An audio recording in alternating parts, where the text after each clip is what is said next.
Good morning guys. Ito guys, kape tayo. Kanina pa kami gising nung kami ng asawa ko. Ito, katatapos lamang namin pandesal. Ito guys, sa mga kaibigan ko, sa mga kamag-anak ko, sa mga followers ko, magandang araw sa inyo. Ito guys, magko-comment lang ako sa nangyayari ngayon. Nangyari kahapon sa Senado guys. Ako talaga yung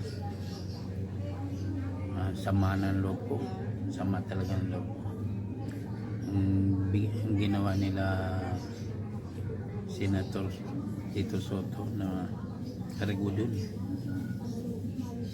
Pinalitan nila yung matitinong senador na namumuno yan sa Senado, si Jesus Cabiro, si Rodante Marcolita, Senator, at lahat ng kaalyado nila. Nagkaroon pala ng rigudon na hindi alam ng kabilang panig. Nakakasama ng loob guys.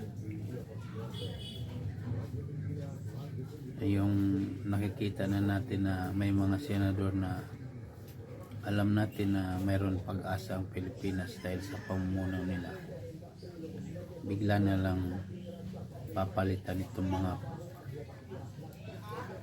kampo ng demonyo, mga kampo ng dilim. Wala eh,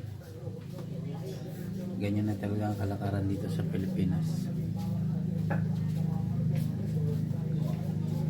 Ayaw na talaga nilang maghari. Ayaw nilang maghari ang kabutihan at ayaw nilang masinso talaga ang bansang Pilipinas dahil sa mga si Soto. Ano ba nagawa nito nung siya pa ang naging Senate President na rin to, diba? Wala naman. Ano bang magandang batasan ipasa nitong tao?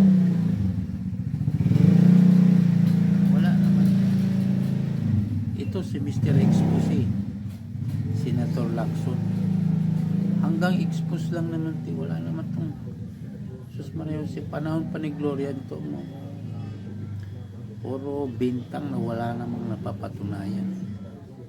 Ito mga wala, pinalitan niya bilang Blue Ribbon Committee si Senator Marcolita. Wala na. Ano na ang mangyayari sa investigation ngayon na inaumpisa ni Senator Marcolita? Wala na. Kaya tuwan-tuwa ay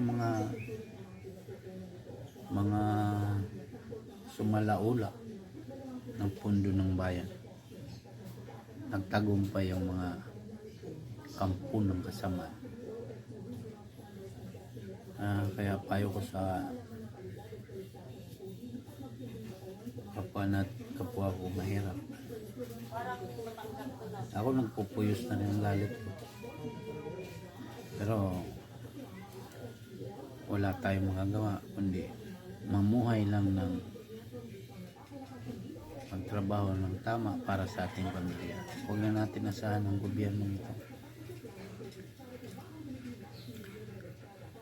Sus Marisip, Camille Villar, magkapatid na Villar, bumoto pabor kay Escudero.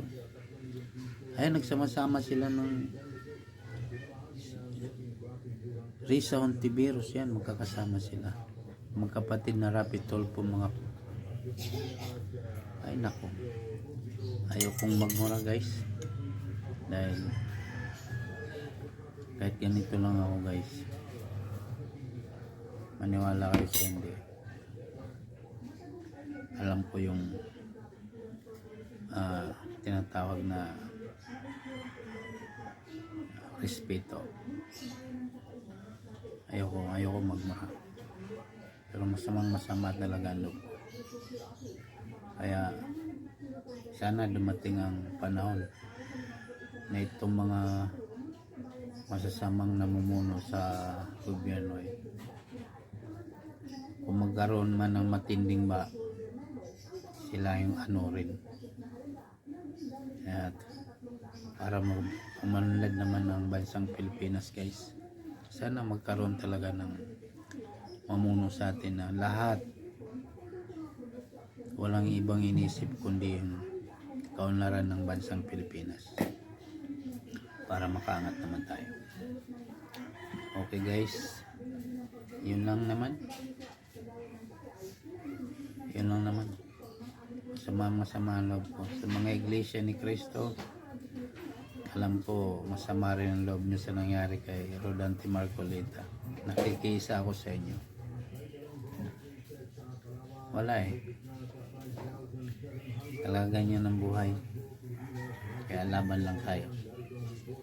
Shout out sa mga sundalo, kapulisan. Sana